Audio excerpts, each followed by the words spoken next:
Hi, this is Stephanie Miller from The Stephanie Miller Show. Please enjoy this exclusive clip from my show on Political Voices Network. Vice President Pence actually kind of softly pushing back. Yeah. Very, very, very, very mildly. Right. Very mildly. He joined President Zelensky in casting doubt over Donald Trump's claim that he could end the war between Ukraine and Russia within a single day. And Zelensky said the other day, yeah, he had that day when he was president. Mm-hmm. Because they were at a soft war. Chance. They were in the middle of a soft war at that point, not a full-on invasion yet. Yep. And he said, no, he had the time.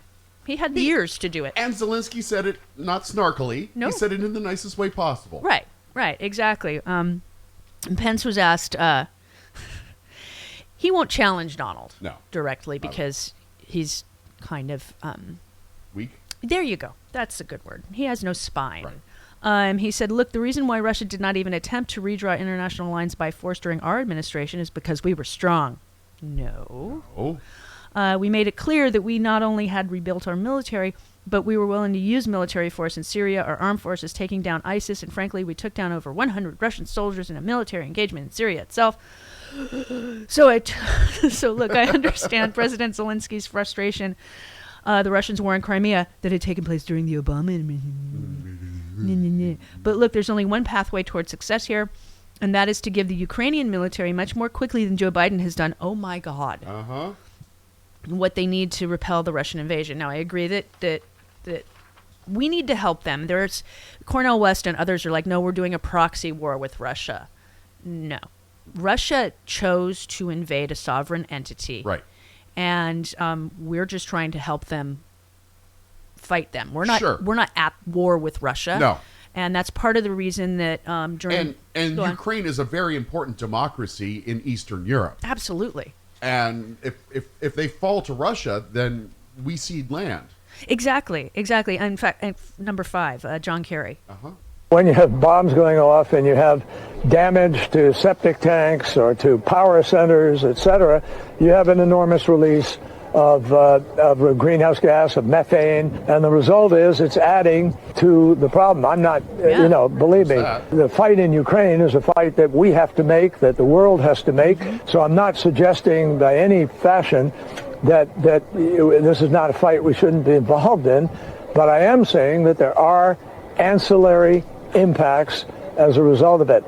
Yeah, I mean, he's right, and that's the other thing. It's like Russia doesn't care, No. obviously. I mean, if they blow up something nuclear that inadvertently, a nuclear power plant, say, they're fine with that. Yeah. Except the winds blow their way, so they might want to, be careful on that. Yeah. But I mean, and that's the thing. It's like this war. Nobody wants war. I don't. No.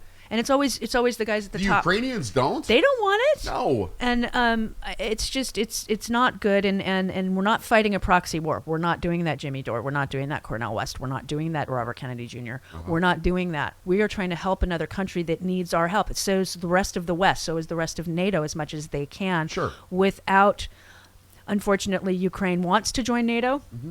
Can't right now. Not right now. I get that. I get that too. I mean, Zelensky wants a timeline, but he also understands he may not go to this meeting at NATO, and it's understandable. Once the war is over, then we can talk. Exactly. Because it looks like Sweden, it looks like Turkey, and they might allow Sweden. There's some wiggle room. No, Turkey has said as of this morning that they're down with it. They're down with it. And how's Hungary? Not sure. Because I know it was Turkey that we were concerned about. But Turkey has said no, we're down with it now. Okay, good. And I think they were given some concessions. I would imagine they were. The thing with NATO, to remind everybody, NATO is not an aggressive thing. It's about keeping the peace. Basically, don't invade these countries, right, any one of them, and then we won't have to fight you. Right. It's not being aggressive towards Russia, which is Russia's excuse for going into. Because even Mike Pence said. The meeting in NATO, and if I really believe I've met Vladimir Putin, looked him right in the eye. I would tell you, if Putin overruns Ukraine, if he simply wears down the U.S. and the West, I have no doubt in my mind that he's going to cross the border. Maybe Lithuania, Estonia, or Latvia, and other countries in the Baltics. So this is the problem that if we don't hold steady in Ukraine, because if they go into there, then they're NATO countries, and we gotta go we got to fight. Right. So we need to kind of keep it at bay where it is, and help Zelensky and his people overcome this illegal invasion of their country. Yeah. And it is too bad that Crimea fell. I mean, it is too bad. President Obama made a choice there. Yes, yeah. And also the people in Crimea were for Russian annexation because they were subject to a great big Russian disinformation campaign. Exactly. That is where Russia tested out their disinformation campaign. Yeah, in Crimea. Exactly. And got people in Crimea over to Russia's side. Yeah. Yeah. I mean, we do have some dissent right now because the president has agreed to send cluster bombs, which are apparently, according to reporting, the old version of these awful, awful weapons had a 40% or 30% failure rate. It was Basically, very high. they're a bunch of tiny little bombs in a great big bomb. Right. And so those tiny little bombs are flung out before the bomb hits the ground and blow up all over the place. Some of them don't blow up and become duds. Not duds, but they lay there waiting for someone to step on them and then blow up later. They could blow up later. Right. There's a pot, like a dead, grenade. Similar kind of situation. Exactly. And so apparently the failure rate now is 3%, which is great compared to 30 or 40%, but that's still 3% too many. A kid later on, a couple of years down the Yeah, road. 10, 20 years. They're still happening in Vietnam. Right. So, I mean, kids are still dying from these because from they step 40, on them 50 while years playing. ago. And Yeah, and so... yeah, so they're that's terrible things. They are, and 100 countries have banned the use of them, and the reason that President Biden has agreed to send these to Ukraine, which he wasn't going to send a few months ago, but then has decided yes, is because our munitions and our manufacturing, not only in the U.S. but in other Western countries, is getting... They haven't ramped it up enough yet. Exactly, and so these cluster bombs are what we have on hand, Right. and can send to Ukraine to help fight Russia right this second. right, it's a temporary... Right.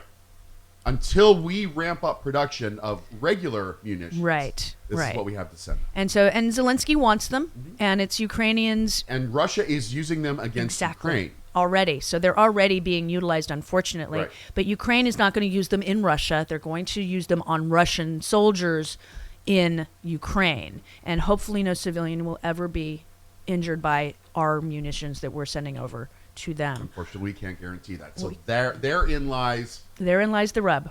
the controversy. Yeah. So Adam Schiff, 1 and 2 and 3. I don't support the decision to provide cluster munitions to Ukraine, and I, for that matter, support very robust military support for Ukraine. I've supported the multiple launch rocket systems after, with Speaker Pelosi visiting President Zelensky early in the war. I support the provision of aircraft and other artillery, but I don't support cluster munitions. And he went on to say, I think the danger of civilian casualties, both during the conflict and after, is simply too great. Last year, I supported, along with many of my colleagues, a letter to the administration urging the administration to ban cluster munitions and join the convention to ban them. So I don't support their provision. I get that. I get that. Totally get that. I understand. Barbara Lee is criticizing the president for Yep. this. I mean, he's going to get criticism no matter what he does. Absolutely. This is a hard decision. It's a very hard decision. Yeah. He doesn't want civilians to get injured. No, nobody does. Nobody does. And then Schiff went on to say, We have expressed our concerns to the administration. I don't expect it's going to change their view, and I acknowledge that it was a tough decision for the administration. We need to make sure that Ukraine can defend itself, and sadly, we see the Russians using these kind of munitions. But at the same time, I think there are other ways that we can provide a robust defense to Ukraine that don't have the same risk of civilian casualties. well, it's civilian casualties are a casualty of war no matter what kind of munitions we utilize. It's just once the war is over, if there's some landmines and these types of cluster bombs being left behind after everybody's put their guns down, that's the concern that he has. That's what Princess Diana was all about. Sure. Which is part of the reason that Britain has banned cluster bombs. Yeah. So that was a little bit of contention, I would imagine, between the king, the prime minister, and our president yesterday. Absolutely. And it's completely understandable. Yeah. I mean, I wish Putin hadn't done what he did. Yeah, but if we're up to the Jimmy Dores of the world, Russia could have Ukraine. Oh yeah, on a silver platter. Absolutely. And that's not right. No, we can't let that happen. No. They're our biggest ally. They're our biggest democracy in Eastern Europe. And they provide a lot of wheat to the rest of the planet. It's a huge landmass. Sure. It's a very big country. Is it the I think it's the biggest one in Europe. The biggest country in Europe besides Russia. Yes. Yeah. Yeah, it is. It's huge. Yeah. And so God bless Zelensky and the people that live there, that they're still, after all this time, standing tall and getting things back. I mean, I think that he's doing a bang up job, considering he used to be a he used to be a comic. He was a comedian. Yeah. He was a comedian who played the president on on a TV television, show. and then, unlike Donald, he actually knows how to do the job. Yeah. You know, who knew? Who Yeah. knew a comedian? Well, Jon Stewart could probably do it. I mean, we've got a few here that could probably. Well, Al Franken. Yeah. We have a Yeah. few. Yeah. But no, I mean, to be put in this situation, it's just it's horrific what these people are having to go through, and you know, we have to help them as much as we can, and hopefully Sweden will now join NATO, which will hopefully give pause to Putin. Yeah. That's all we can hope for at this point until we get this war done. Yep. Until we get it done. Yep. The sooner, the better.